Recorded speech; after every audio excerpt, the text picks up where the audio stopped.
আলিপুরদুয়ার জেলার প্রতিটি ব্লকে বেতন বৃদ্ধির দাবিতে কাজে যোগ না দিয়ে ধর্ণা অবস্থানে সামিল হলো আশাকর্মীরা।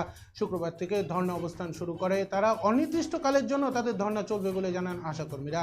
শুক্রবার দুপুরে কালচিনি ব্লকের সমস্ত আশাকর্মীরা কাজে যোগ না দিয়ে লতাবাড়ি হাসপাতালের সামনে এসে ধর্ণা অবস্থানে সামিল হয়। এই বিষয়ে আশাকর্মীরা জানান, এবছর রাজ্য বাজেটে আশাকর্মীদের 1 টাকাও বেতন বৃদ্ধি হয়নি। এছাড়া 2019-এর পর থেকে কোনো বেতন বৃদ্ধি হয়নি। এই জন্য তারা আন্দোলনে সামিল হয়েছে। দাবি পূরণ না হওয়া পর্যন্ত তাদের এই আন্দোলন চলবে বলে জানান আশাকর্মীরা। অপরদিকে আলিপুরদুয়ার 1 নম্বর ব্লকের সমস্ত আশাকর্মীরাও এদিন পাঁচকেলগুড়ি এলাকায় কাজে যোগ না দিয়ে ধর্ণা অবস্থানে সামিল হয়।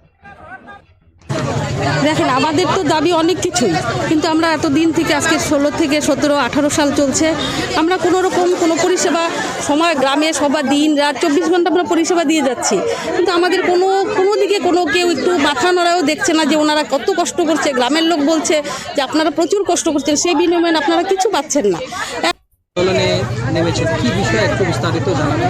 আমাদের বিষয়টা হচ্ছে আমাদের রাজ্য বাজেটের যে এর মধ্যে রাজ্য এবং বাজেটের যে কেন্দ্র বাজেটের যে বাজেট পাশ করানো হয়েছে, সেখানে অন্যান্য যে ডিপার্টমেন্টের তাদের প্রত্যেকেরই টাকা কিছু হলেও বৃদ্ধি পেয়েছে, কিন্তু আমাদের আশা ওয়ার্কার যারা তাদের 1 পয়সাও বাড়েনি।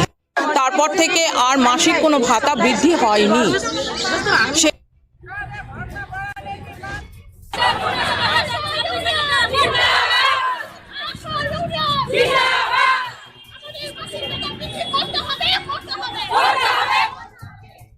বিভিন্ন দাবি দাওয়া নিয়ে মালদার ইংরেজবাজার শহরে আশাকর্মীদের মিছিল। আশাকর্মীদের দাবি তাদের ন্যূনতম বেতন 26,000 টাকা করতে হবে ও একাধিক দাবি রয়েছে, সেগুলি পূরণ করতে হবে। তারা কর্মবিরতি শুরু করেছেন। এদিন মালদা শহরের বৃন্দাবন ময়দান থেকে মিছিল বের হয়ে সারা শহর ঘুরে রথবাড়ি মোড়ে মিছিল শেষ হয়।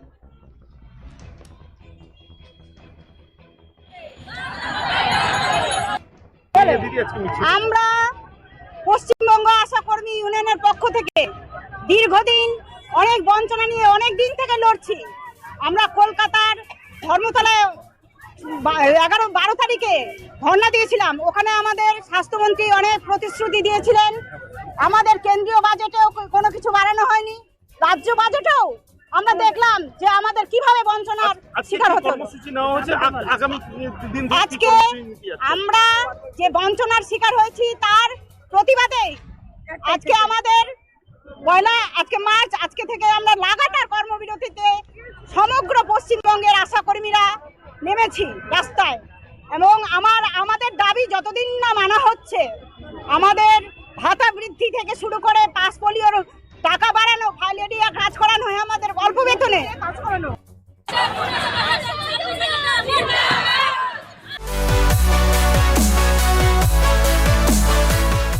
আমাদের শক্তি আপনাদের নির্ভরযোগ্যতায়, আমাদের ওই সততা আপনাদের বিশ্বস্ততায়, আমাদের প্রত্যেকটি গৌরত্ন পরীক্ষিত এবং কার্যকারী। স্বর্ণ শিল্পের শিল্পী Dutta jewellers, PS road, hotel BD building, Cooch Behar.